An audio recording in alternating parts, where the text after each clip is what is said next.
Hello there, Blanca Pauliukevicius, bravery architect and business coach for online entrepreneurs. I am here to share a little bit more about what I found out about the stimulus package, the new enacted act, CARES Act, has been passed on March 25th, approving $349 billion for the SBA loans. So small businesses are going to get some, cash influx from the government to keep us running and to keep us going. So if you're a small business which is under 500 employees, with some exceptions, you can qualify for the loans. Also, nonprofits and veterans organizations qualify for these loans. The EIDL loans offer up to $2 million for working capital to cover needs such as fixed debt, payroll, and you also can apply for the EIDL loans on the SBA website. Make sure it's not a fake one, the SBA.gov website, and then you can see the banner there for the disaster relief programs. So then there are some interest rates for profits, it's 3.75%, and for nonprofits it's 2.75, and 30-year terms are possible. Also, there is an automatic 1-year deferment on repayment. So the first payment won't be due for a full year, although interest begins to accrue at the time of disbursement. So that's something to keep in mind. You'll have, no interest, no payments for a full year. Also, no fees. They're not charging any fees or anything, for you to get the loan or to apply. Also, you can request an advance of up to $10,000 for working capital. And this is what's key here. These can be considered a grant money because it can be forgivable if you use it for certain purposes. You do not have to pay this back. Even if you get the loan denied, you might be able to get these $10,000 emergency working capital. So you can, the application requisites are also being very relaxed, and no additional documentation is being required at this time, such as tax returns or financial statements. That's usually required for an SBA loan, but in this case, it's not being required for the $10,000 advance, okay, or grant. So, so the SBA claims that you will receive this within 3 days, but I suspect it might be a bit longer than that because everybody's applying. So it doesn't have to be repaid if you spend this $10,000 advance on paid leave, payroll, maintaining your payroll, increased costs due to supply chain disruption, mortgage, lease payments or rent payments, or repaying your debts or obligations that cannot be met due to revenue loss. So this helps a lot to independent contractors qualify for these, sole proprietors, and small businesses with fewer than 500 employees. Also,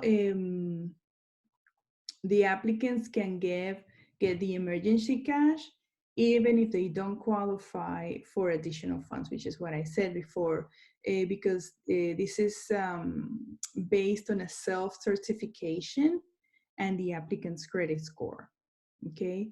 So the review process is meant to go quickly, and the CARES Act also waives the requirement that you be unable to obtain credit elsewhere. That means that you can apply even if you already have a credit line. So I'm going to be sharing how to do the application here. So bear with me for a minute. I'm going to do a screen share. And let's see here. Where are we? Screen share.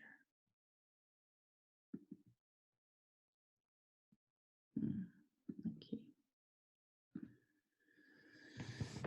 There. So this is what the website looks like, and the domain is covid19relief.sba.gov. Make sure you got the right one and not a scam website. So the disaster loan assistant, and here you just choose, whatever whatever applies to you. In this case, applicant is a business with not more than 500 employees, or if you are an individual who operates, sole proprietorship with or without employees, or as an independent contractor, then you click what applies. In this one, you check all of the following. Applicant is not engaged in illegal activities, is not behind 60 days on child support obligations, is not an agricultural enterprise. Applicant doesn't do prurient sexual nature performances, doesn't derive more than gross revenue from legal gambling activities, is not lobbying, or is not a state or local government. Okay, hit next. Then you enter your business legal name. And so you will enter your information here. So here you just enter your business name, trade name. If you have a fictitious name or something registered, you can enter that, or if not, just enter the same name. If you have an EIN number, enter that, or if not, if you're sole proprietor, just use your social security number, you enter that. What type of organization it is a sole proprietorship, is an LLC, or an independent contractor, you enter what applies there. Is it a nonprofit? No. Is it a franchise? No. In this case, no for me. Gross revenue, okay, you enter, you pull out your reports from QuickBooks or talk to your accountant to give you a financial statement, and you enter your gross revenue from January 31st and back for a year, 12 months prior. Same with the cost of goods sold, or in this case, if you're a service provider, the cost of sales. And then if you have rental properties that you lost rents, or if you have nonprofit, this is mostly applying to nonprofits. And then what is your combined annual operating expenses for those last 12 months starting January 1st and back. This is for like churches. And then what's your address, business address, phone, business email, date it was established, okay? And it's not gonna let you enter the slash. So just enter the numbers and don't worry about it. Current ownership, if it's the same day that it was established, what is the business activity? And then you can choose, what qualifies to you, or you can do miscellaneous services. And you can do, if this doesn't apply either, you just put none of the above. What number of employees, including you, and then you hit next. So it's not gonna let me hit next because I didn't enter all of this information. And then, so after that, it's just gonna ask you for the business owner's information. And let me just pause here. Okay, so I'm sharing the window again.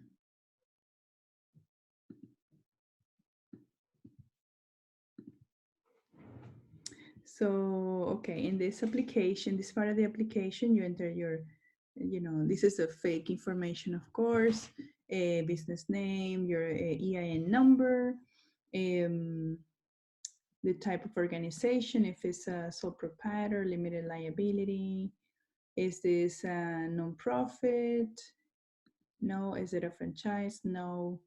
Your gross revenue, the cost of goods sold, or the cost of sales for the prior 12 months since January 31st.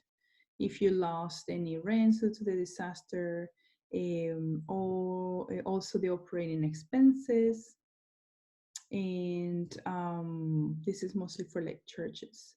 And then your address and typical business phone, business email, the date it was established, date of current ownership, what the miscellaneous activities, or you choose your industry and your business activity, and the business detail. You can choose none of the below if it doesn't match yours.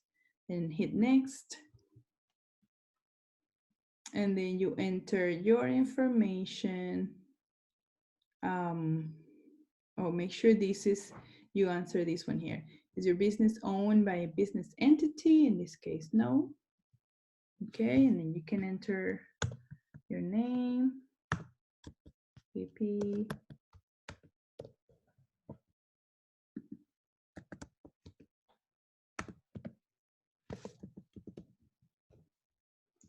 Okay, just like a fake number, owner, ownership percentage, 100%, your email, XYZ, or whatever, at email.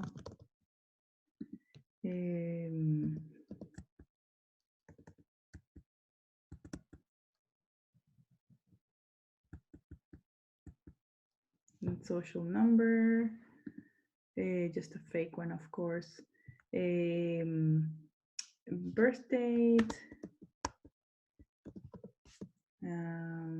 place of birth, US citizen, residential street, and you can just choose 123 Main or your street, main town, California, for example. Okay, and then next. Okay, here you just choose, have you been convicted of a criminal offense? Hopefully you can answer no to that. Then have you been suspended or debarred or from contracting federal government grants? And hopefully you can say no to that.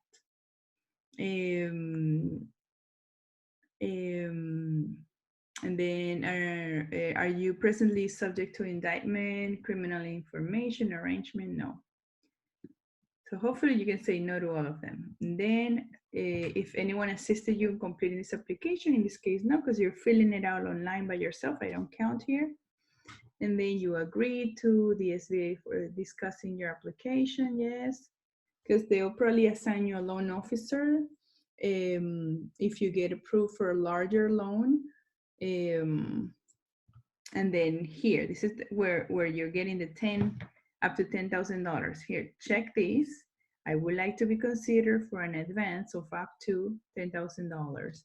Even if the loan doesn't get approved, people are potentially getting these $10,000 emergency funds. Then you enter your bank name, account number, and your routing number. And you certify under penalty of perjury that everything is truthful. And then you hit next. I'm not gonna hit next here, obviously, because it's all fake information. So that's it. It's simple. I hope this was helpful. Subscribe to the channel. Check out the description of the video where I share more information and resources. And I hope that you go and apply now because, you know, the money probably will run out soon. And I hope this was helpful to you, and we'll be in touch. Thank you so much. Take care.